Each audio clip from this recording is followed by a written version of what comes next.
everyone, welcome to my studio. Today, because it's Easter tomorrow, we're gonna paint a rabbit, but not just any rabbit.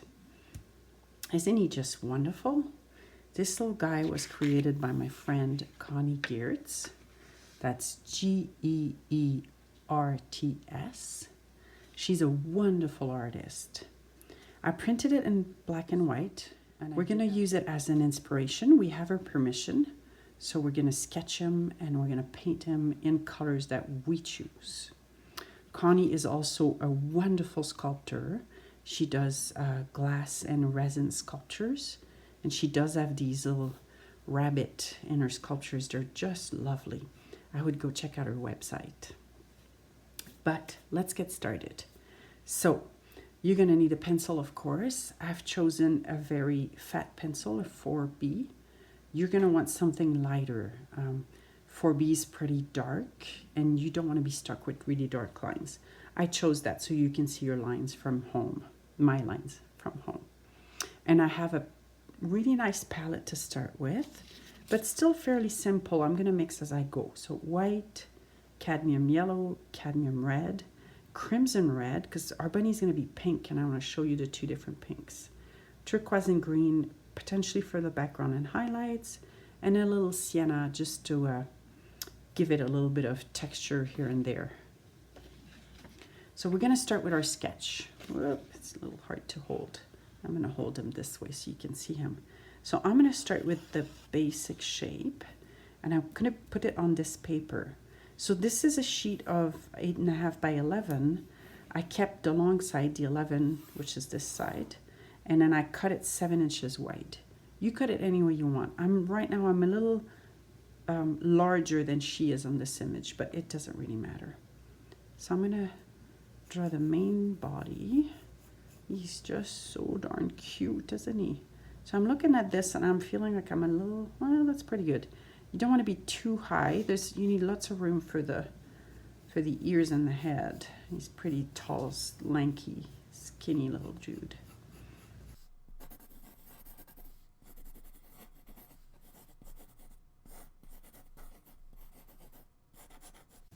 So don't be too concerned about your drawing being too perfect.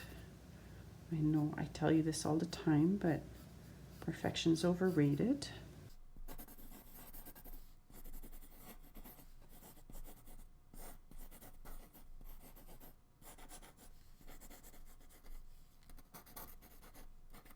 He's so cute. I want his ears to be a little longer, so I'm gonna lower all this. Lower his chin down here. And then it allows me to start his ear more like here. So see in the drawing process how you can change your mind and you can move things. They don't have to be exactly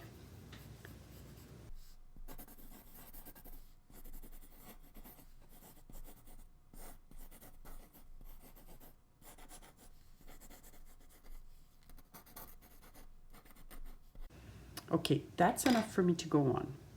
And this time I'm going to start with the background, I think. I wonder where I could put this so you see it. You'll probably see it if I put it there. I have 3 brushes.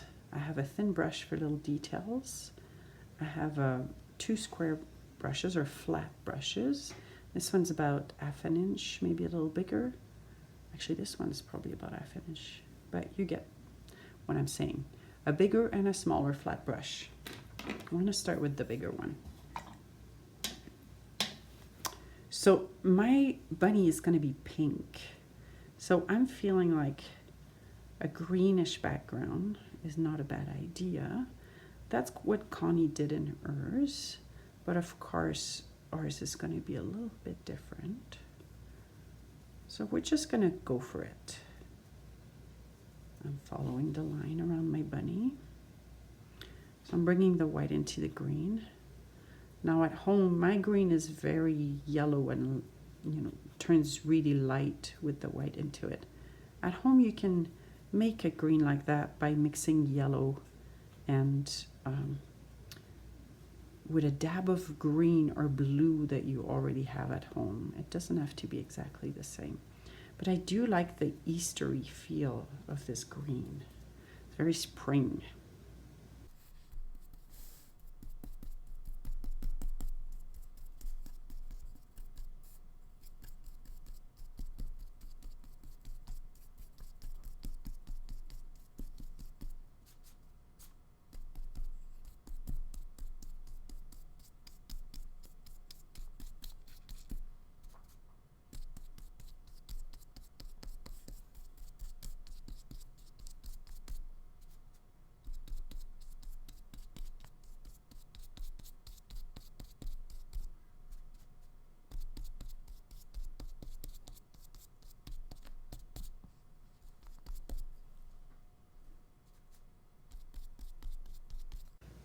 Okay, I'm going to keep it very light at the top and darker at the bottom. So after you've put down like a base color, you can go back and do these little adjustments. And the nice thing about doing these big, bold brush strokes is that you don't have to be really, really precise. You can play with it until you get a look that you're satisfied with. Okay, and I'm gonna do a little touch, and now I'm actually borrowing from Connie because she did have a little bit of turquoise peek in here and there. So I'm just gonna go and put it down. We're not using Connie's technique. I actually don't know how she does those fabulous layering of colors, but that's okay. We're not trying to copy her work. We're just trying to have a little fun and get inspired by her wonderful creativity. I'm going to leave the background. And we're going to move on to our bunny. So I'm going to point out a few smart things that Connie did. I really like the fact that his little paws here are darker. It makes them stand out from the rest of his body. And that nice little shadow under the chin. Shadow sort of on the edge of the ears.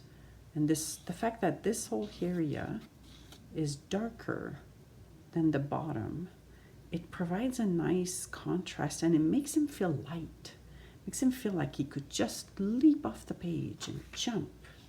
I want to show you the two different pinks. So this is crimson red, which is sort of a wine color red, which is kind of sweet and dark. So we're gonna use this as sort of a jumping board for our dark red. And then dark pink. And I'll show you the other pink. So this is cadmium red. Cadmium red is a lot more orange based. So you get more like a bubblegum kind of pink. They're very different, aren't they? So this is something to remember when you buy your colors. You need both. You can't do everything with one red. That's not possible. For instance, you wouldn't mix purple with this red. You would use that one. And you wouldn't mix orange with this red. You would use this one. So argue when your parents tell you that you don't need those colors. You tell them, I do so need them.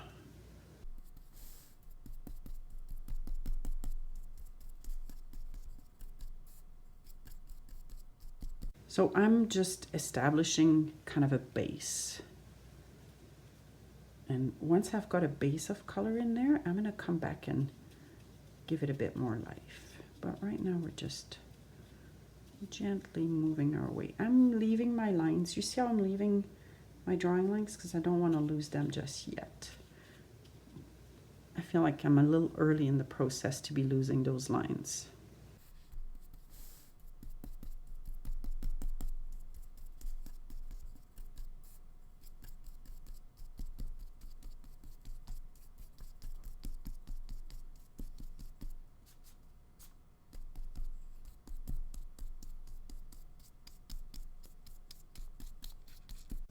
Did you see how I gave him some little claws? She's got like just an impression of claws at the bottom here, or toes. So that's what I'm doing here. I'm just giving it a little bit of an illusion that he's got toes. That's one of the things I really like about Connie's work, is that she is really good at suggesting information, and your brain can fill in the rest. It gives us a lot of freedom as someone who looks at art.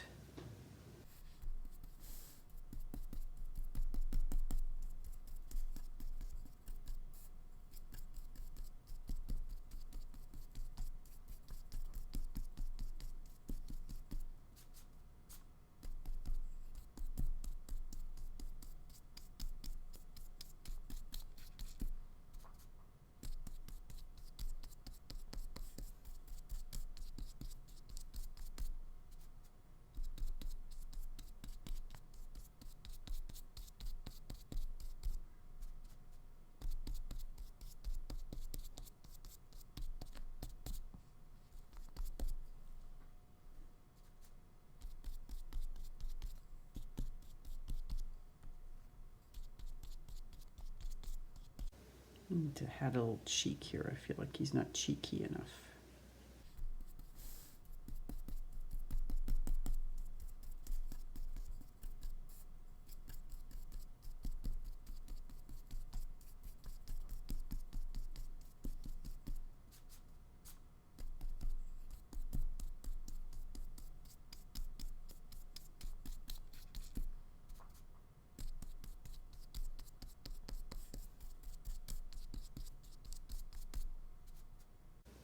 I'm going to point out, you see these little dark lines here? They really help separate the body from the paws, or the paws from the body. So I'm happy to install them in there. And now we need kind of a transition between this part and that part. So we're going to build that up a little bit. And we're going to play with both colors. So when your acrylic paints are wet, you can play by bringing them one into the other, and you do this sort of back and forth thing that allows you to really blend the two colors without having this really sharp transition between the two.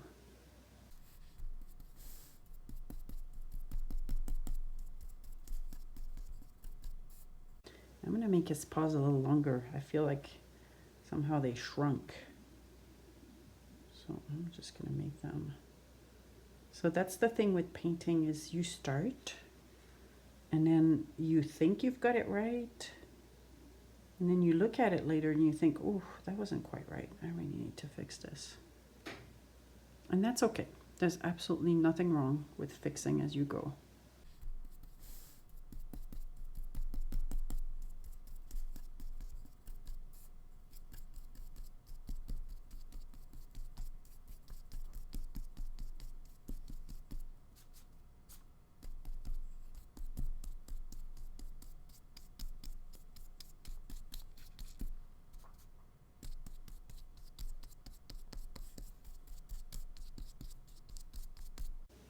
This is an interesting detail right here too.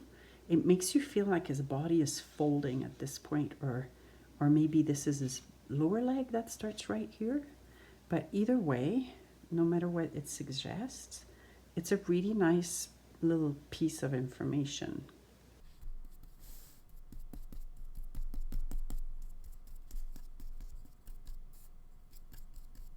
Okay, I'm gonna change brush, and I'm gonna go with this one. It's a bit smaller, so I'm gonna have a little bit more control. I'm gonna put this little guy right, oh, it's hard to see. I'm gonna put him right there. And I'm gonna do a little bit of a tidy up on his red paws, and I'm actually gonna give them a little bit of putting a little bit of yellow in there, just to break a little bit this blood color, which we're not trying to paint an evil bunny.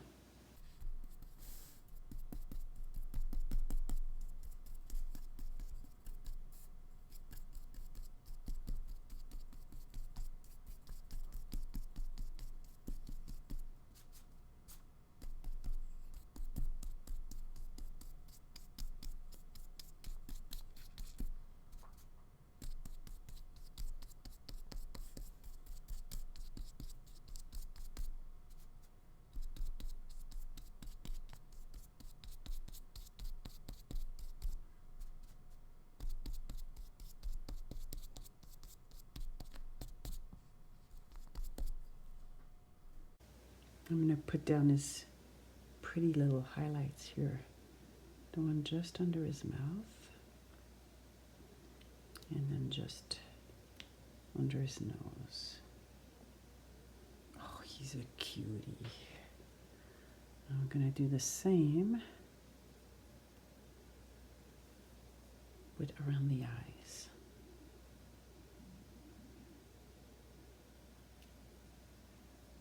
So when you work with these brushes, I know I say this all the time, but make sure that you use that flat edge of your brush, because that's so useful.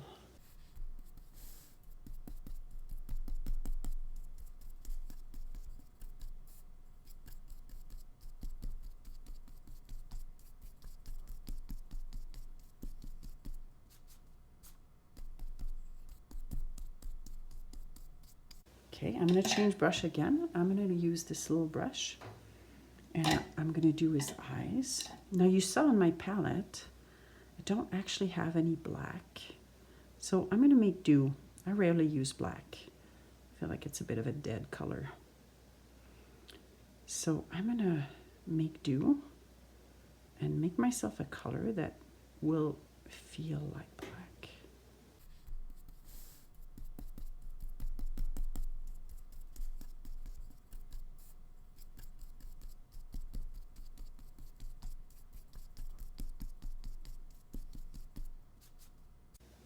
I'm going with a base, and then I'm going to come back after and add some different tonalities in the eye so he doesn't look like he's just got marbles in there.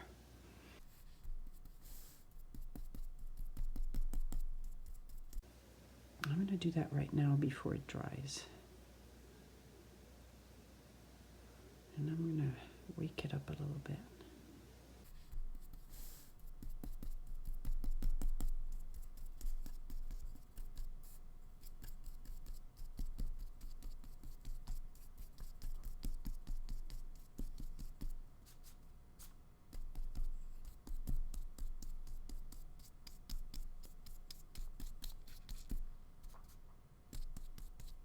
And I'm going to add, I'm stuck.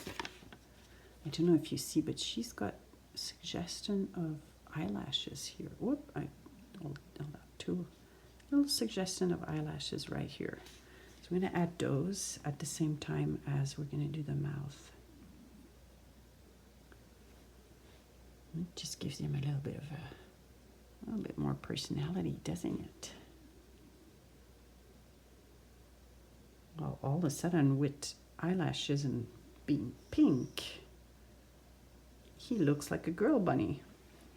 So if you wanted to do a boy bunny, you could change the colors. You could make him green or blue or purple. Purple might be a good boy bunny. Although who says boys can't be pink? Seriously.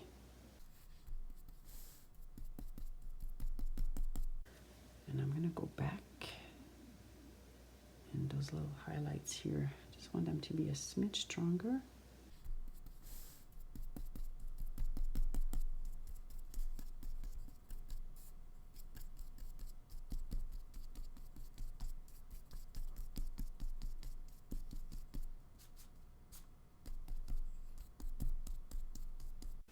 So all I'm doing right now is I'm making some little tidy up, little adjustments that I feel will make him look a little bit better.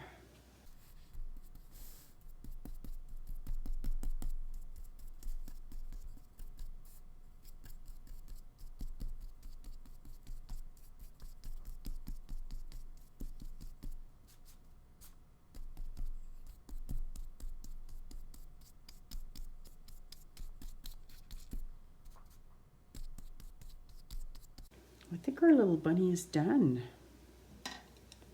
I don't want to fuss with him too much, so I'm going to do just one little touch of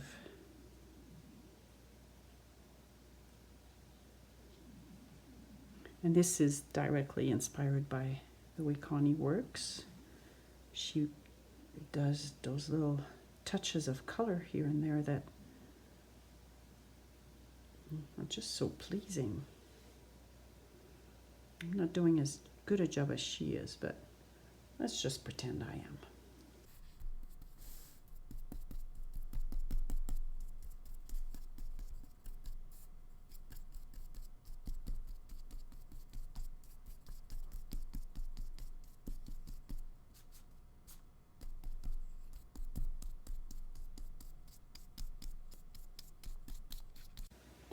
He's done.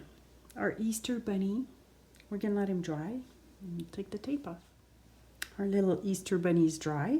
So we're gonna take the tape off. I'm just gonna move these things out of the way a little bit. So we wanna pull gently and holding the paper.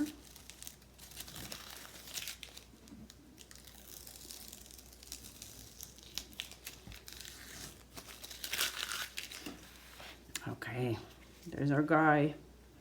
You can name him whatever you want at home, but he's ready to go. He's ready to hang on the wall. If you have other ideas for projects you want me to film, let me know. And I was very, very happy to host you in my studio again today and to share with you guys the work of Connie Geertz. She's a Calgary artist, very talented, and we love her dearly.